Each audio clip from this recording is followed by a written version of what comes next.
القاری المقری سہیب احمد صاحب میر محمدی حافظہ اللہ تعالی ورعا۔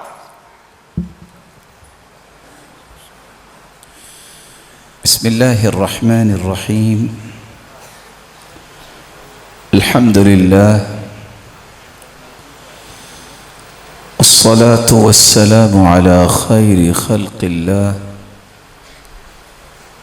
وعلى آلہ وصحبہ ومن والاه، اما بعد فاعوذ باللہ من الشیطان الرجیم۔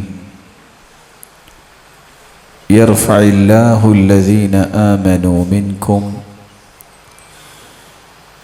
والذين أوتوا العلم درجات۔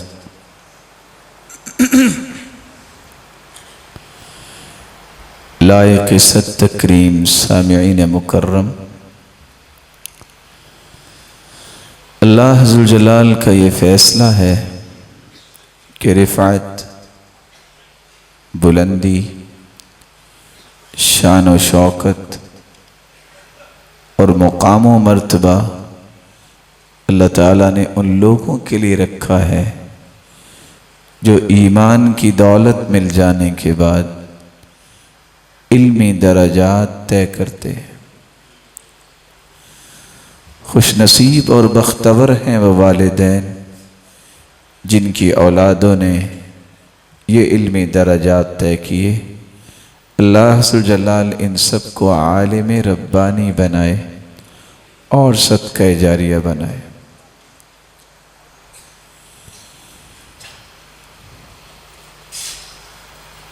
میں اور آپ زندگی کے اس مختصر سفر میں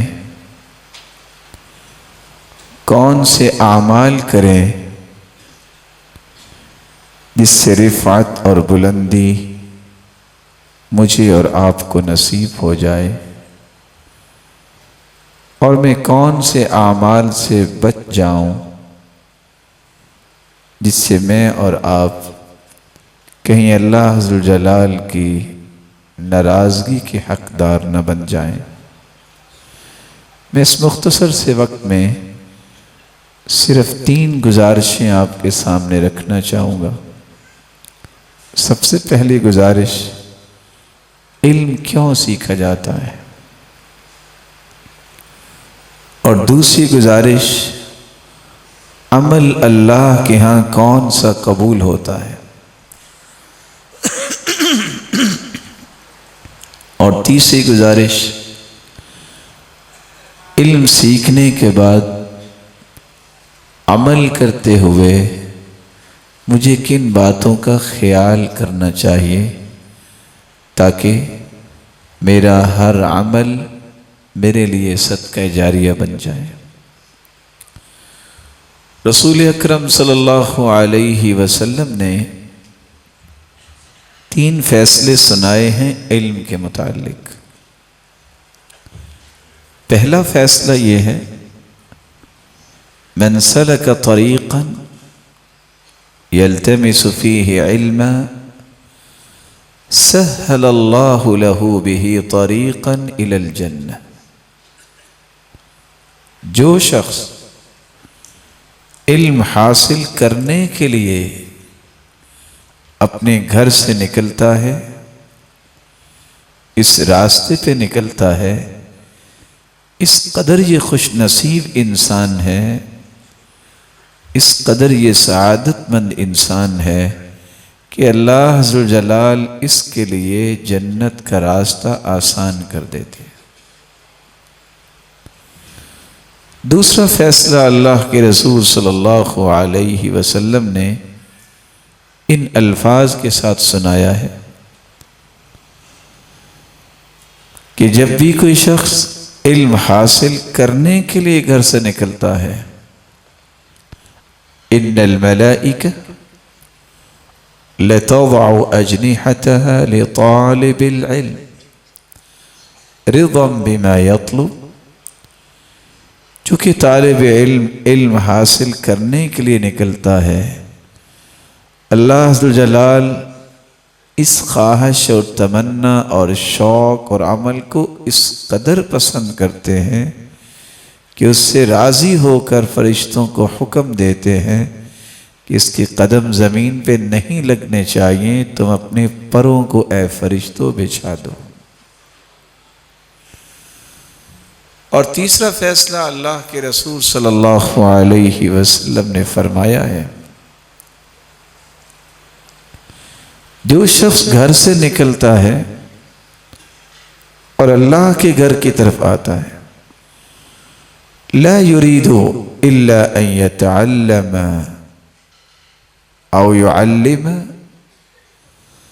اس کا مقصد یا تو سیکھنا ہے یا سکھانا ہے۔ یہ شخص گھر سے نکلنے والا کوئی معمولی انسان نہیں۔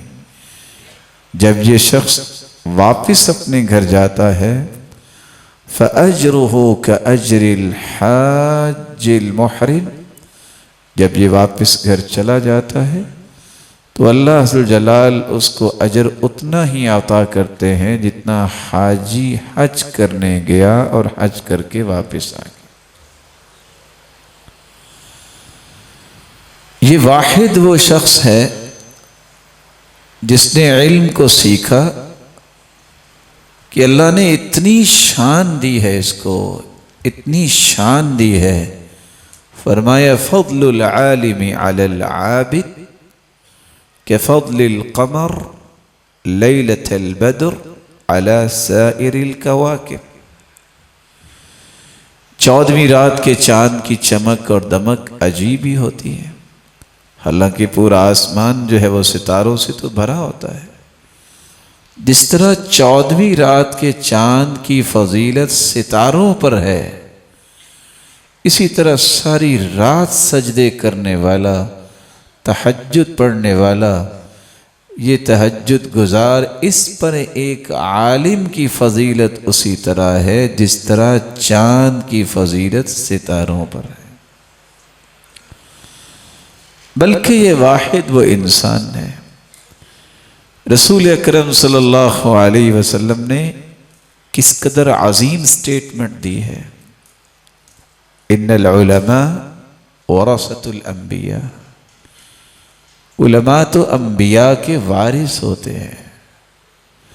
وَإِنَّ الْأَنْبِيَاءَ لَمْ يُوَرِّثُوا دِينَارًا وَلَا دِرْهَمًا، انبیاء کو درم و دینار نہیں چھوڑ کے جاتے، انما ورثوا العلم، انبیاء تو علم بطور وراثت چھوڑ کے گئے۔ فَمَنْ أَخَذَهُ أَخَذَ بِحَظٍ وَافِرٍ، جس نے اس وراثت کو لے لیا، اس جیسی دنیا کی کوئی وراثت نہیں۔ رسول اکرم صلی اللہ علیہ وسلم نے یہ بھی فرمایا، جب علم سیکھنے والا علم سیکھ لیتا ہے تو یہ بن جاتا ہے عالم۔ عالم جو بن جاتا ہے، جس کو عالم ربانی کہتے ہیں، کیونکہ علماء کی بنیادی طور پہ 3 قسمیں ہیں، عالم ملہ، عالم دولہ، عالم امہ۔ عالم ملہ اس کو کہتے ہیں جس کی زندگی کا مشن اور منہج اور منہاج یہ ہے، میں نے صرف قرآن اور سنت کی بات لوگوں تک پہنچانی ہے، لوگوں کے مزاج کے مخالف ہیں یا موافق ہیں، لوگ اسے پسند کرتے ہیں یا نہیں کرتے، اس کو اس سے کوئی سروکار نہیں ہوتی۔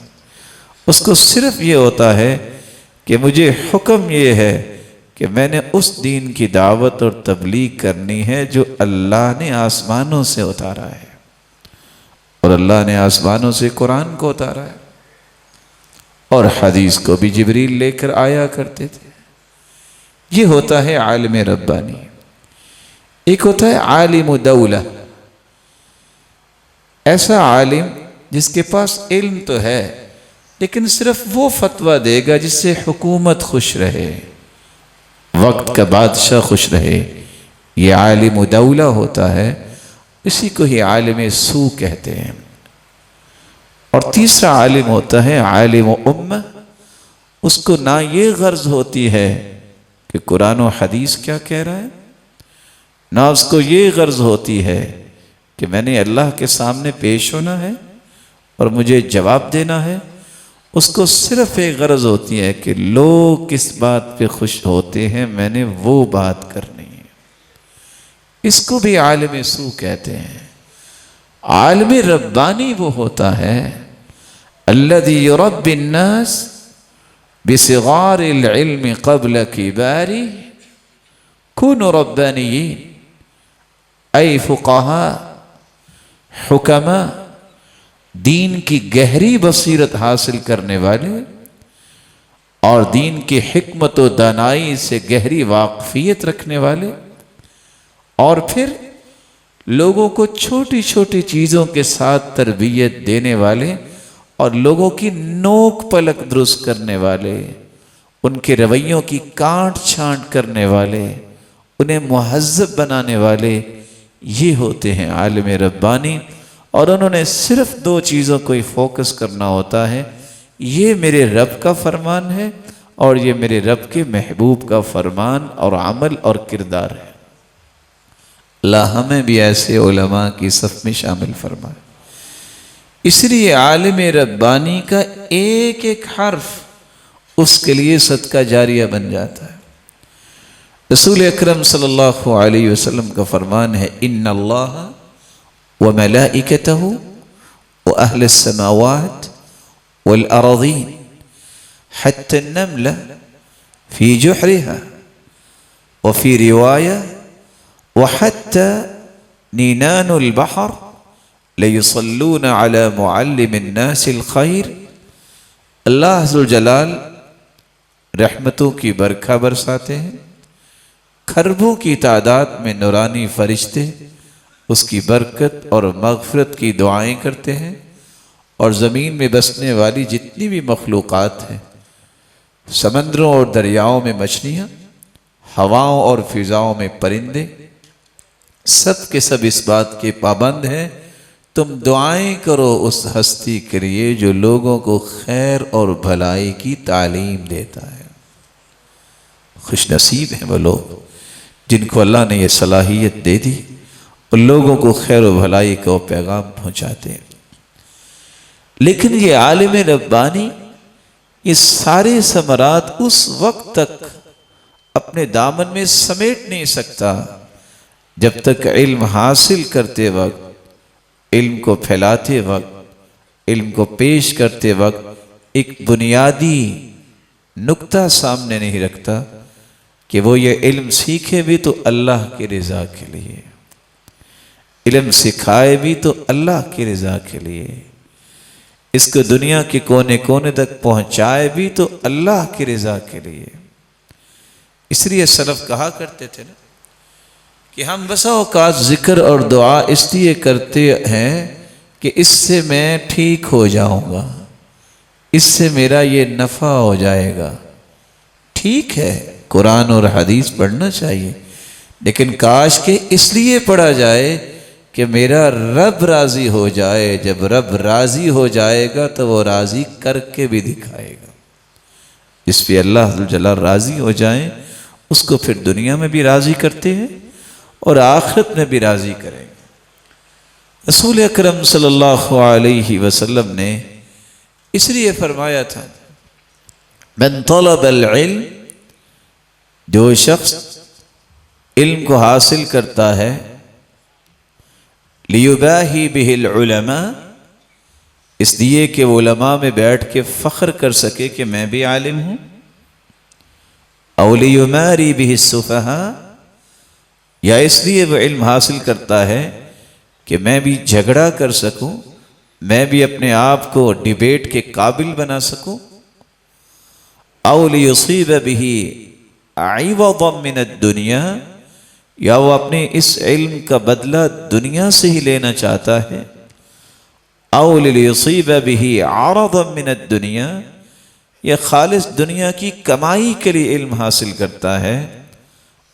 اور تیسری روایت میں آتا ہے لیصرف بہ وجوہ الناس الیہ، یا اس لیے علم حاصل کرتا ہے کہ لوگوں کو اپنا میں مرید بنا لوں اور لوگوں کی توجہ اپنی طرف مبذول کروا لوں دنیا کے لیے، دنیا میں ہی بدلہ لینے کے لیے، فخر اور گمنڈ کے لیے، اور اپنے آپ کو اس قابل بنانا کہ میں بھی لوگوں کے پاس بیٹھ کے ڈیبیٹ کر سکوں، یا لوگوں کو اپنی طرف متوجہ کرنے کے لیے جو علم حاصل کرتا ہے، فَإِلَى النَّارِ، اس کا راستہ جہنم کی طرف جاتا ہے۔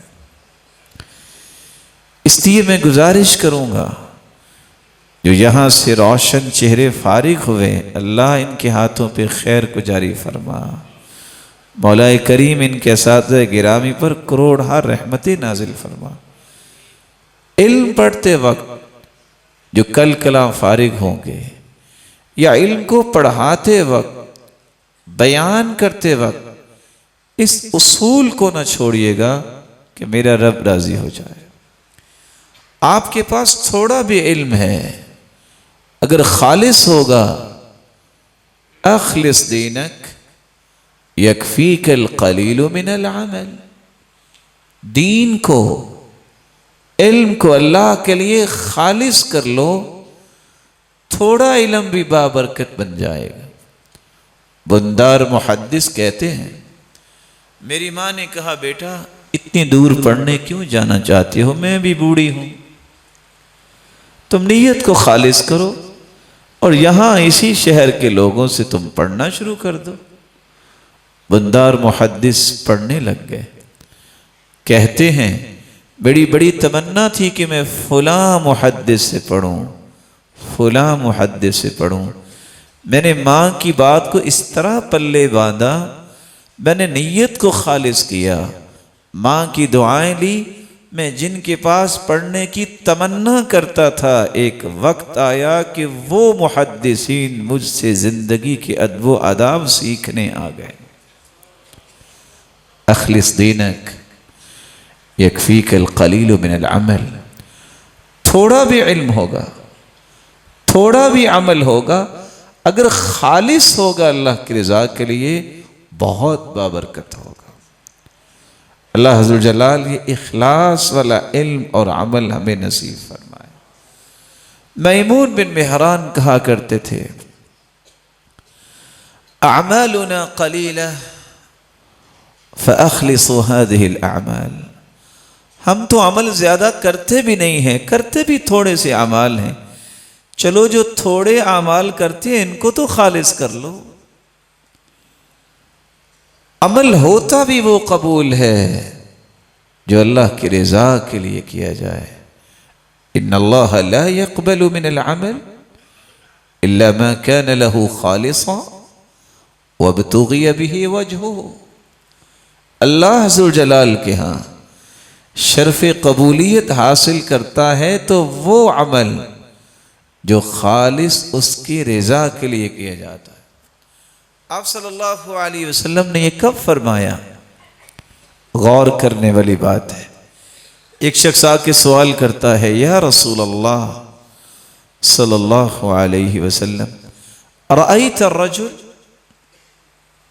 یغزو یلتمس الاجر والذکر، کیا خیال ہے آپ کا اس شخص کے بارے میں جو میدان کارزار میں تو اترتا ہے شجاعت اور بہادری کے ساتھ، لیکن اجر بھی وہ چاہتا ہے، ساتھ یہ بھی چاہتا ہے کہ میرا تذکرہ بھی ہو، شہرت بھی ہو۔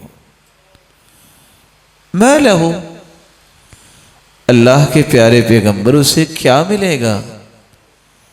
اللہ کے رسول نے فرمایا، لا شیء لہو، شیء نکرہ ہے، نفی کے سیاق میں آ رہا ہے، والنکرۃ تدل علی العموم، تم کہتے ہو کہ جان کی بازی بھی ہار جائے اور پھر اجر کے ساتھ ساتھ تذکرہ اور شہرت بھی چاہے، اس کو قیامت کے دن کچھ بھی نصیب نہیں ہوگا۔ اور ساتھ یہ فرمایا، ان اللہ لا يقبل من العمل الا ما كان له خالصا وابتغي به وجهه، اللہ عز و جلال صرف وہ عمل قبول کرتے ہیں جو خالص اللہ کی رضا کے لیے ہو۔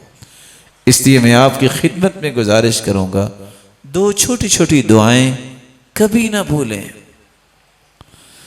اللہم انی اعوذ بک ان اشرک بک شیئا وانا اعلم واستغفرک لما لا اعلم۔ اللہ میں ان گناہوں کی بھی معافی مانگتا ہوں جس کا مجھے علم ہے، اور میں ان گناہوں کی بھی مغفرت مانگتا ہوں جن گناہوں کا مجھے علم نہیں ہے اور مجھ سے سرزد ہو جاتے ہیں۔ یہ دعا پڑھ لینے سے انسان شرک اکبر اور شرک اصغر ریاکاری سے محفوظ کر دیا جاتا ہے۔ اور سیدنا عمر بن خطاب رضی اللہ تعالی عنہ یہ کہا کرتے تھے، اللہم اجعل عملی کلہ صالحا واجعلہ لوجہک خالصا ولا تجعل فیہ لأحد نصیبا۔ اللہ میرے ہر عمل کو صالح بنا دے اور اپنی رضا کے لیے خالص کر لے، کسی کا اس میں حصہ نہ رکھنا۔ تو علم وہ قبول ہوتا ہے جو اللہ کی رضا کے لیے سیکھا جائے، علم وہ قبول ہوتا ہے جو اللہ کی رضا کے لیے سکھایا جائے، پڑھایا جائے۔ اللہ ہمیں ایسے لوگوں کی صف میں شامل فرما دے۔ علم و عمل کی قبولیت کا دوسرا راز جو ہے، جس میں آج معاشرے میں بہت کمی آ گئی، کتنے لوگ آپ کو بڑے مخلص نظر آئیں گے لیکن سنت کو اہمیت نہیں دیتے۔ جب تک کوئی عمل رسول اللہ صلی اللہ علیہ وسلم کے طریقے کے مطابق نہیں ہے، سنت کے مطابق نہیں ہے، وہ عمل قبول نہیں ہوتا۔ کوئی بھی دنیا کا قابل سے قابل، نیک سے نیک انسان بھی وہ عمل کرے، اگر سنت کے موافق نہیں ہے تو میرے محترم، میرے معزز اور مکرم، وہ عمل قبول نہیں ہوتا۔ اس لیے حدیث کے الفاظ کیا ہے؟ من عمل عملا لیس علیہ امرنا فہو رد۔ یہاں بھی من استعمال کیا گیا ہے۔ علماء جو ہمارے سروں کے تاج ہیں وہ تشریف فرما ہے، یہاں بھی عموم ہے۔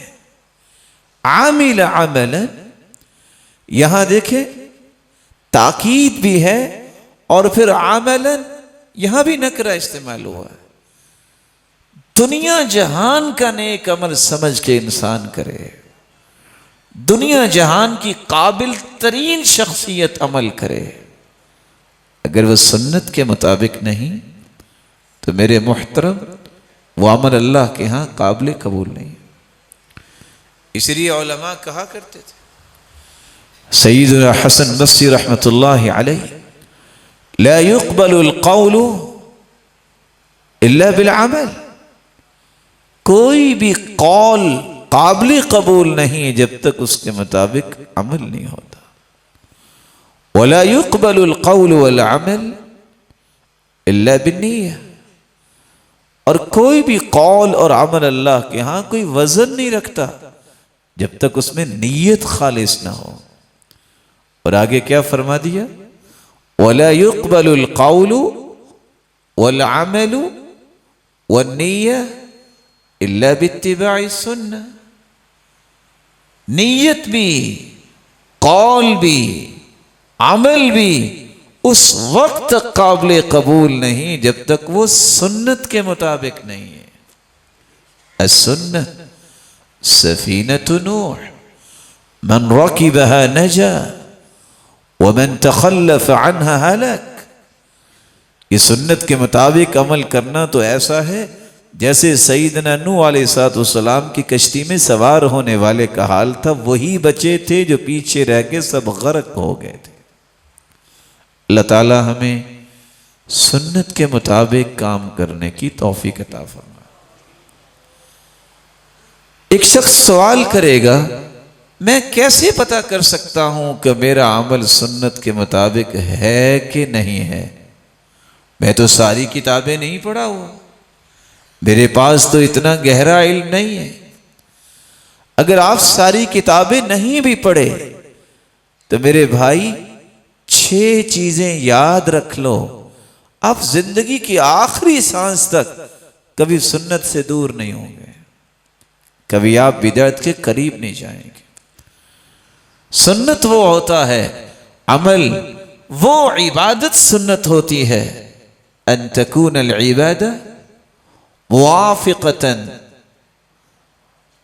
ایسی عبادت اللہ ذوالجلال کے ہاں قابل قبول ہے، اس کو سنت کہا جائے گا جو شریعت کے اندر اس عبادت کا اللہ ذوالجلال کے پیغمبر نے یا اللہ ذوالجلال نے سبب بیان کیا ہے۔ ہم جب 30 شعبان مکمل ہو جاتی ہے، پھر ہم روزے 29 یا 30 رکھتے ہیں، ہم عید کا دن جو ہے کیوں مناتے ہیں؟ کیونکہ اللہ کے رسول نے منائی ہے۔ عید کے بعد انعام ملتا ہے اللہ کی طرف سے۔ ہم 10 ذی الحجہ کو کیوں عید پڑھتے ہیں؟ ہم نے قربانی کرنی ہے، اللہ کے رسول نے ایسا کیا ہے۔ اگر اللہ کے رسول نے کیا ہے، اس سے بڑا سبب کوئی نہیں ہو سکتا، تو پھر ہمیں بھی کرنا ہے۔ اللہ کے رسول نے تو عید الفطر بھی پڑھی، عید الاضحیٰ بھی پڑھی، کو تیسری عید بھی پڑھی تھی۔ اس کا سبب کیا ہے؟ وہ دن تو اللہ کے رسول کی زندگی میں بھی آیا تھا، نبوت کے بعد بھی 23 سال آیا تھا، لیکن آپ نے اس کا نام بھی لیا نہیں لیا۔ اس کا مطلب یہ نکلا کہ ہر وہ عمل جس کے بارے میں شریعت کے اندر کوئی ایسا حکم نہیں ہے، اللہ کے رسول نے اس کا کوئی سبب بیان نہیں کیا، میں وہ کام زندگی میں نہیں کروں گا، اور کروں گا تو وہ سنت نہیں ہوگا۔ ان تکون العبادہ موافقتا للشریعہ فی جنسہا، وہ عمل سنت ہوتا ہے جس کی جنس کا تعین شریعت نے کیا ہے۔ آپ کے علم میں ہے ہرن کتنا مزیدار ہوتا ہے، کہنے والے کہتے ہیں ہوتا ہے کہ نہیں ہوتا؟ نیل گائے عربوں کو کتنی پسند تھی، لیکن آج کوئی ہرن قربانی میں ذبح کر سکتا ہے کہ میں ہرن کی قربانی کرتا ہوں؟ نہیں کرے گا۔ یہ مسئلہ لذت اور غیر لذت کا نہیں ہے، مسئلہ یہ ہے کہ رسول اکرم صلی اللہ علیہ وسلم نے جو دین پیش کیا اس میں حکم کیا ہے؟ وَلِكُلِّ أُمَّةٍ جَعَلْنَا مَنْسَكًا لِيَذْكُرُوا اسْمَ اللَّهِ عَلَى مَا رَزَقَهُم مِّن بَهِيمَةِ الْأَنْعَامِ، یہ تو بہیمۃ الانعام سے قربانی کریں گے۔ وہ کون سے جانور ہیں؟ امام نووی فرماتے ہیں الإجماع أنه لا يجزئ في الأضحية إلا الإبل والبقر والغنم۔ امت کا اجماع یہ ہے کہ اگر جانور ذبح کیے جائیں گے قربانی میں تو اونٹ مذکر اور مؤنث، گائے مذکر اور مؤنث، بھیڑ بکری مذکر اور مؤنث۔ آپ گھوڑا اگرچہ حلال ہے لیکن قربانی پہ اس کو ذبح نہیں کر سکتے کیونکہ اس کی جنس کا تعین شریعت نے کیا ہے، تو سنت وہی عمل ہوگا جس کا تعین شریعت نے کر دیا۔ ان تکون العبادہ وافقتا للشریعہ فی قدرها، سنت وہ عمل ہوتا ہے جس کی تعداد کا تعین بھی شریعت نے کیا ہے۔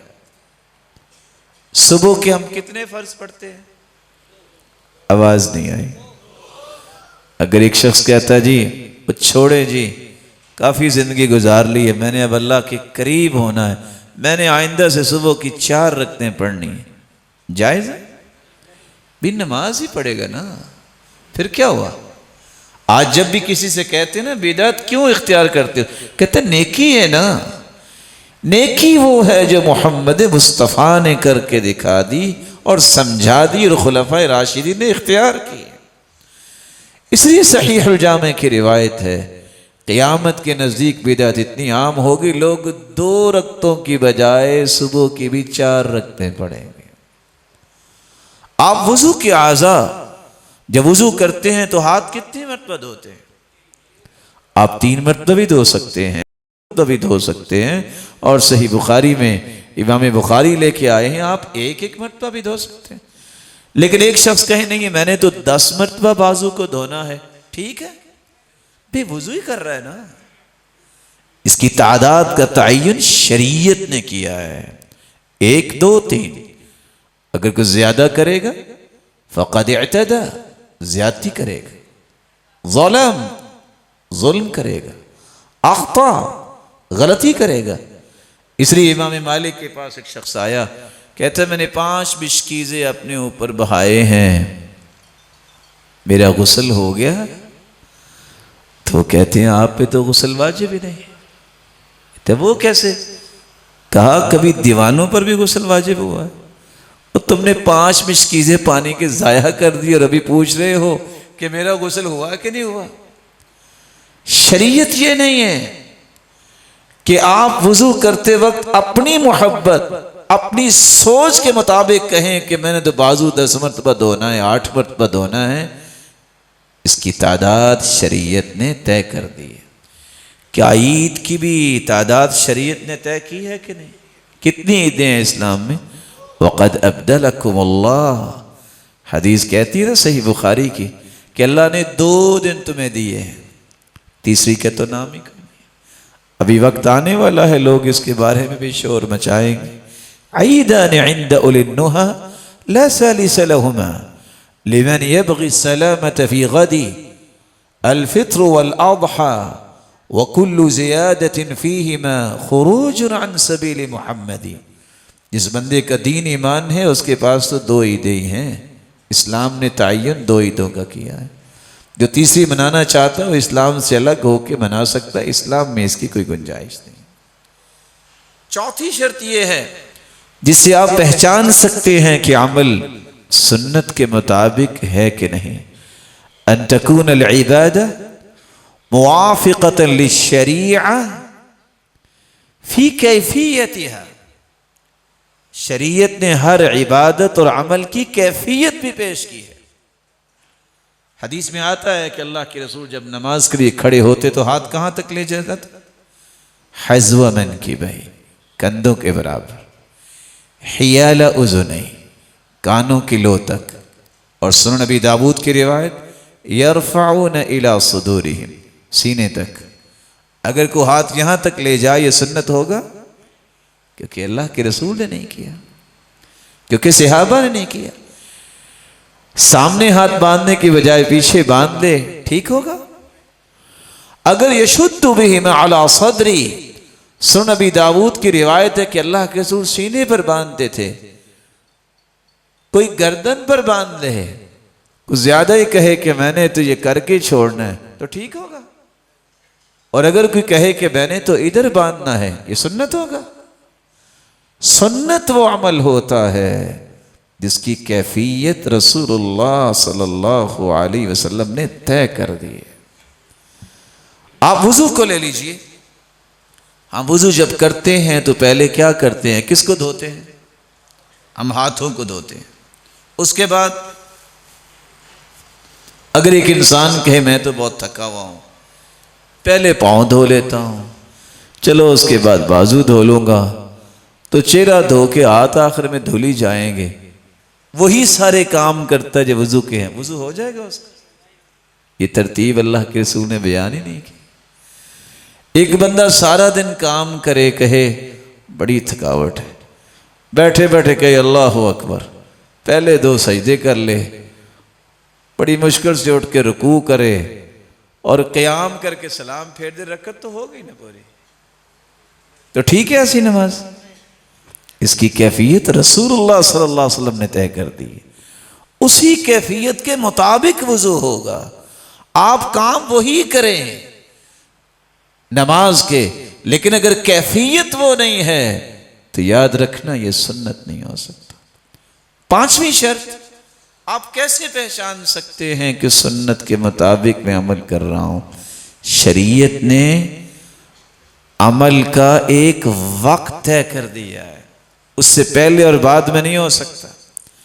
ان تکون العبادہ موافقۃ للشریعہ فی زمنہا، ایک وقت ہے۔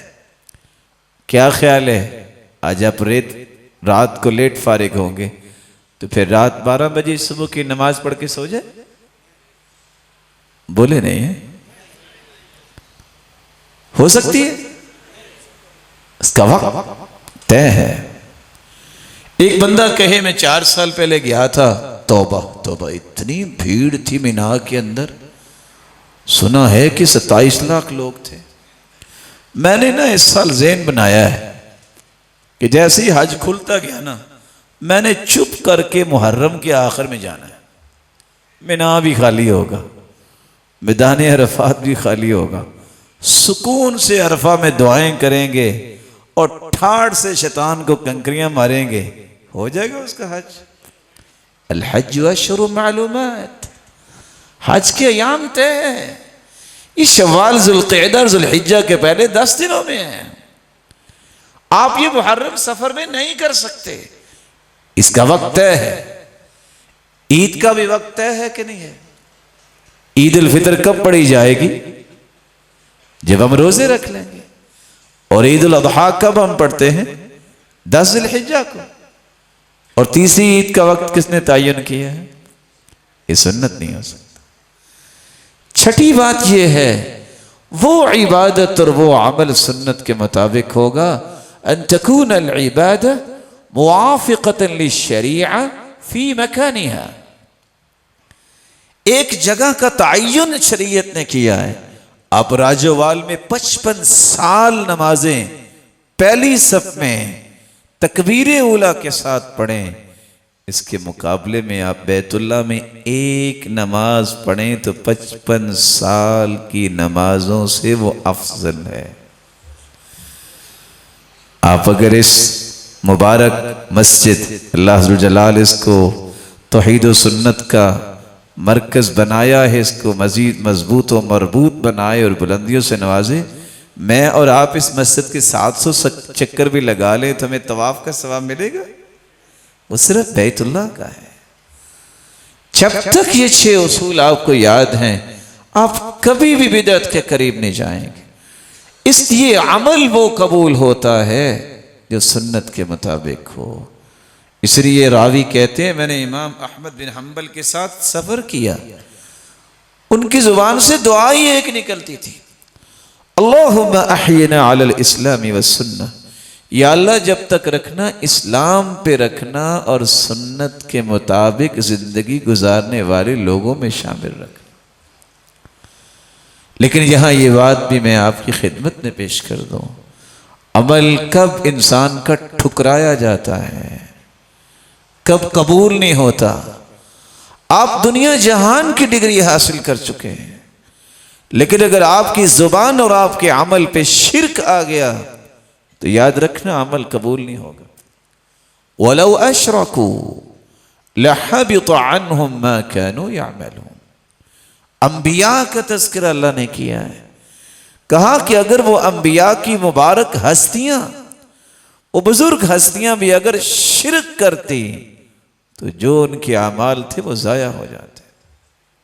اس لیے میں آپ سے ایک گزارش کروں گا، آپ اگرچہ محبت میں آ کے یہ کہتے ہیں، آپ اگرچہ احترام میں یہ کہتے ہیں، بس جی آپ کی دعاؤں سے سارا چل رہا ہے، بس جی کسی نے لکھا ہوتا ہے میرے باپ کی دعا ہی ہے، بس جی میں جو کچھ ہوں نا، بس یہ میری ماں کی دعا ہی ہے۔ بہت اچھی بات ہے، ماں سے دعائیں لیا کرو اور والد سے دعا لیا کرو، ان کی خدمت کیا کرو، یا کسی بڑے کو ملتے وقت ضرور کہا کرو کہ آپ میرے لیے دعا کیجئے، کوئی حرج نہیں۔ کسی نیک انسان سے مل کے کہنا چاہیے، یہ وسیلہ جائز ہے، بدعاء رجل صالح، کسی نیک انسان سے دعا کروانا۔ لیکن یہ کہنا کہ صرف آپ کی دعاؤں سے ایسا ہو رہا ہے، نہیں میرے بھائی، اللہ کی رحمت سے ہوتا ہے، پھر اس کے بعد دعا جو ہے اللہ اس کو قبول فرماتے ہیں۔ اللہ کے رسول نے اتنی بھی سپیس نہیں دی، صحابی نے اتنا ہی کہا تھا ما شاء اللہ و شئت، جو اللہ چاہے، جو آپ چاہیں۔ اب صلی اللہ علیہ وسلم کو غصہ آ گیا، فرمایا جعلتنی للہ ندا، اور تم نے مجھے اللہ کے برابر کر دیا کہ جو اللہ چاہے جو میں چاہوں؟ یہ کہو ما شاء اللہ ثم شئت، ہوگا وہ جو اللہ چاہے گا، پھر اس کے بعد جو آپ اللہ سے دعا کریں گے تو اللہ اس کو بھی قبول فرمائے گا۔ اسی دعا کیا کرے اللہ زندگی کے آخری سانس تک ہمیں شرک کی ہوا سے بھی بچائے۔ عمل ٹھکرایا کب جاتا ہے؟ جب وہ بدعت ہوتی ہے، الفعل المخالف لرسول اللہ صلی اللہ علیہ وسلم۔ امام ابن تیمیہ نے بڑے ہی سادہ الفاظ میں کہا ہے کہ بدعت ہوتی وہ ہے جو رسول اکرم صلی اللہ علیہ وسلم کے فعل اور عمل کے مخالف ہے۔ تعجب کی بات ہے، رسول اکرم صلی اللہ علیہ وسلم نے کتنی بڑی بات کہہ دی، ان اللہ حجب التوبہ عن کل صاحب بدعہ حتی یدع بدعتہ۔ سید ترغیب کی روایت ہے، بدعتی جتنا مرضی عمل کر لے، اللہ ذوالجلال نے اسے دیکھنا بھی پسند نہیں کرتے۔ اللہ ذوالجلال نے اس کی توبہ کو روک لیا ہے۔ اور سیدنا حسن بصری تو کہا کرتے تھے لا يقبل اللہ صاحب بدعہ صوما ولا صلاة ولا حجا ولا عمرہ حتی یدعہ۔ بدعتی کا نہ حج قبول ہے، نہ روزہ قبول ہے، نہ نماز قبول ہے، نہ عمرہ قبول ہے، جب تک بدعت کو چھوڑ نہیں دیتا۔ اسی اللہ سے دعا کیا کریں، اے اللہ ہمیں بدعت سے محفوظ فرما۔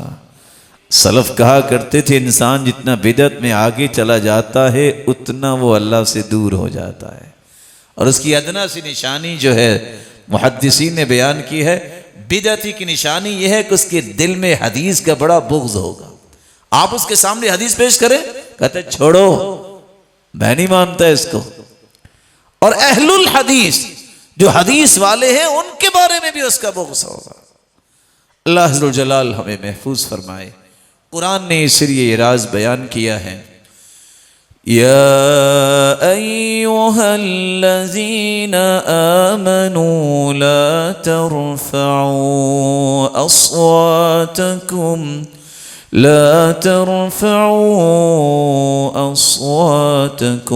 فوق صوت النبی ولا تجهروا له بالقول كجهر بعضكم لبعض أن تحبط أعمالكم وأنتم لا تشعرون۔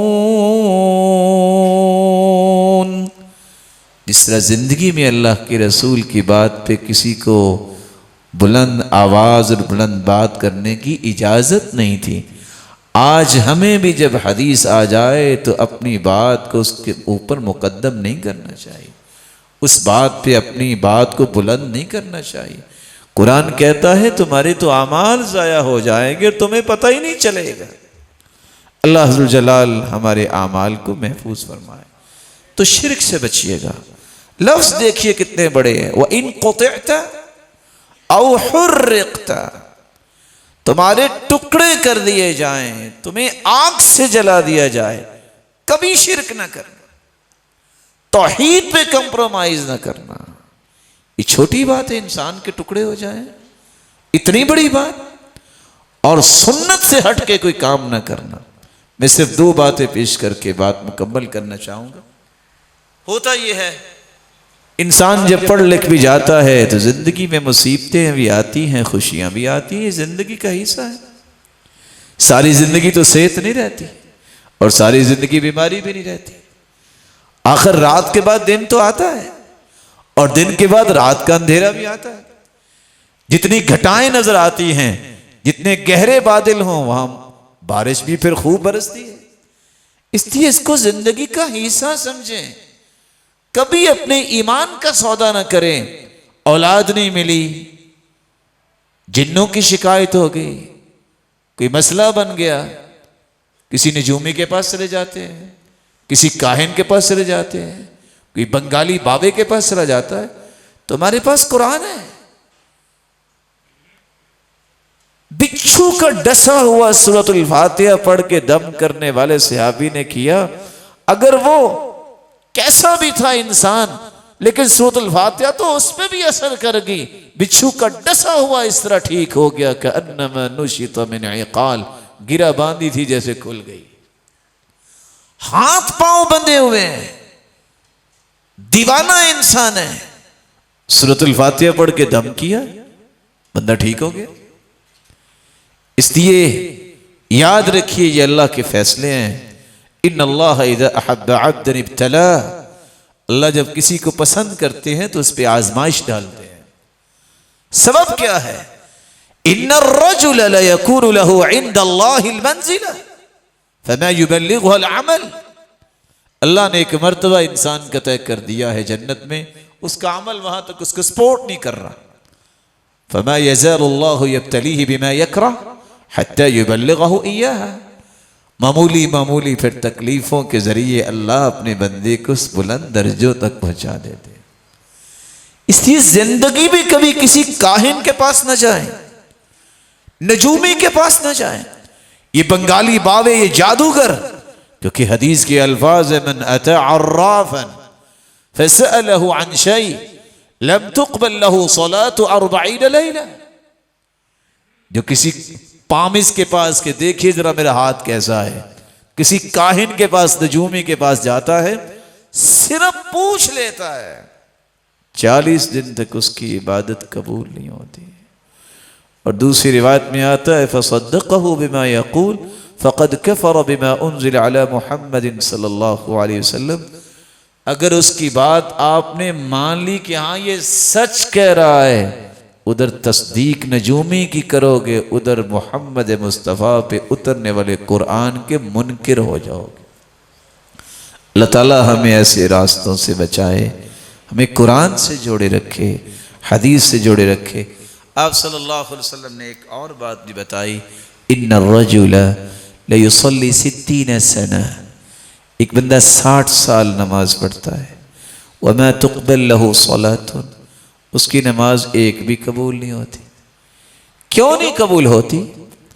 کیا اس نے وضو نہیں کیا؟ کیونکہ وہاں بھی حدیث ہے لا تقبل صلاۃ بغیر طہور، نہیں وضو تو کیا ہے۔ کیا اس نے سورۃ الفاتحہ نہیں پڑھی؟ لا صلاۃ لمن لم يقرأ بفاتحة الكتاب، نہیں سورۃ الفاتحہ بھی پڑھی ہے۔ تو مسئلہ کیا ہے؟ 60 سال کی عبادت قبول کیوں نہیں ہے؟ لعلہ یتم الرکوع ولا یتم السجود، لعلہ یتم السجود ولا یتم الرکوع، وہ سجدہ صحیح نہیں کرتا، وہ رکوع صحیح نہیں کرتا، 60 سال نماز پڑھنے کے باوجود ایک نماز بھی قبول نہیں ہوتی۔ میں آپ سے گزارش کروں گا، یہی علم ہے، علم کا معنی ہی یہ ہے معرفت، مجھے پہچان ملے میرا رب کون ہے، مجھے معرفت ملے میرے لیے زندگی میں آئیڈیل کون ہے، مجھے اپنی زندگی کے مقاصد کا ادراک ہو، میں نے عبادت کیسے کرنی ہے، میں نے لوگوں کے ساتھ اچھے رویے کیسے پیش کرنے ہیں، میں معاشرے میں نفع مند کیسے بن سکتا ہوں، میں بڑوں کا احترام کیسے کروں، میں چھوٹوں پہ شفقت کیسے کروں، میں کسی کے لیے خیر خواہی والا انسان کیسے بن سکوں، یہ علم ہے۔ اگر یہ چیزیں حاصل ہو جائیں تو یہ بہت بڑی نعمت ہے، اور یہی علم کا رنگ ہے۔ اللہ یہ رنگ ہم ایک کو نصیب فرمائے۔ میری اللہ عز و جلال سے دعا ہے، جس طرح میرے مالک یہ سب تیرے گھر میں جمع ہے، سب کو جنت الفردوس میں اپنے محبوب کے ساتھ جمع فرما اور اپنے دیدار کا مستحق بنا۔ الہ العالمین، اس مرکز کے بانی و مبانی جو دنیا سے جا چکے، اے اللہ ان کو کروٹ کروٹ رحمتوں سے نواز اور کروڑہا رحمتوں سے نواز دے، اور قیامت کے دن ان کو صالحین صدیقین کے ساتھ اور انبیاء کے ساتھ ان کو کھڑا فرما۔ اور اللہ ان کی اولاد جو واقعتاً اللہ نے نیک اولاد بنائی ہے، بڑے ملہم ہیں یہ لوگ، سچی بات ہے۔ میرے محترم اور مکرم اور محتشم بھائی ڈاکٹر عبید الرحمن حفظہ اللہ، اللہ عز و جلال اس اسرہ مبارکہ کی حفاظت فرمائے اور ان کے ہاتھوں پہ مزید خیر کو جاری فرمائے۔ وآخر دعوانا الحمدللہ۔